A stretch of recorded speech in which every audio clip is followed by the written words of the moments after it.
This is AWR Microwave Office tutorial series. In this video, we will be looking at 50 ohm transmission line terminated to its characteristic impedance, and we will see what happened to S11 parameters or the reflection coefficient as we change various parameters of transmission line. So let's get started. In the first step of this video, we are going to set up project option, mainly frequencies and global units.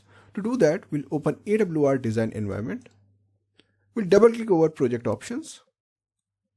Here we are going to simulate this transmission line for single point. Let's make it 3 GHz. Click over apply. And we are going to edit units to GHz as well. Click over OK and apply.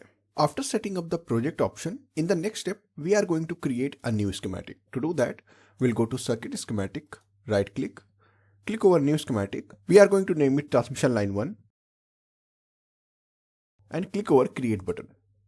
As soon as the schematic is created, we are going to place couple of elements. So to do that, we'll go to elements window, and from here we have to select transmission line, go to physical transmission line, and we are going to place a grounded shield improved accuracy transmission line, which is TLINP. We'll just drag and drop this here in the schematic canvas. Now after adding this, we have to terminate this transmission line with a 50 ohm resistor. To do that, we'll just press Ctrl L on our keyboard, search for resistor, and we'll place it somewhere here. Let's change the value of this resistor to a 50 ohm transmission line just to match it, and then add a ground here. Next, we are going to add a port, which will be the input port in this case. To do that, we'll just select port from this toolbar and place it here. So as you can see, this port has internal impedance of 50 ohm, and that means it is matched with the transmission line. So this port, it can be act as a 50 ohm terminated signal generator. All right. So we don't need to add any separate signal generator to run the analysis on any transmission line or any circuit. So we have to just add the port and we can go for the simulation. So instead of port, if we wanted to add the source, we could have added a source resistor and a AC voltage source. All right. But the same thing we can do with port as well. Now after the schematic, we'll know what to do. We have to set up the graph and add measurements. To do that, again, we'll go to project window. We'll create new graph. And this time we are going to plot for Smith chart. And let it be like graph 1 and click over create button. Now in graph 1, we have to add the measurement. So to do that, we have to just right click here, click on add new measurements. Make sure the data source name should be same as the schematic. And we are going to plot for S11. So that means 2 port and from port should be 1. Make sure to select the complex modifier and click over add and close this. Next, we are going to run the simulation. To do that, we'll just hit over this analyze button. Alright, so it is pretty much straightforward.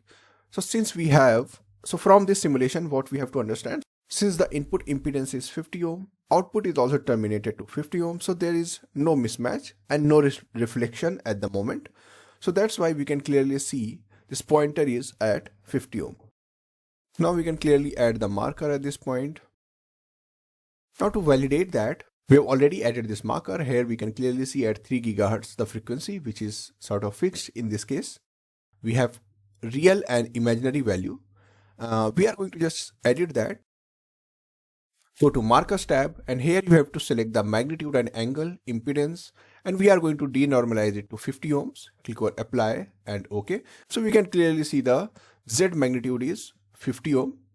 Angle is approx 1.9 into 10 to the power minus 14 degree, and which will be like very less. So since we have to just align these markers properly. All right. So here we can clearly see we are plotted for S11, and as of now the impedance is properly matched. So this is a sort of example of matched transmission line, the ideal scenario. In the next video, we'll understand what happened to the transmission line when we change different properties. For example, the length or the stack-up properties of a transmission line, or we'll sweep dielectric constant, termination resistors value. All right. So these are few parameters which can vary in our real PCB, and because of that there can be some reflection, and we'll try to analyze that in the next video. Next we are going to save the project. To do that we'll go to File, click over Save Project. I'm going to save it on desktop. So let's go there. I'm going to name it Matched Transmission Line and click over Save button. For more tutorials, visit us at resources.emaeda.com and don't forget to like and subscribe our YouTube channel.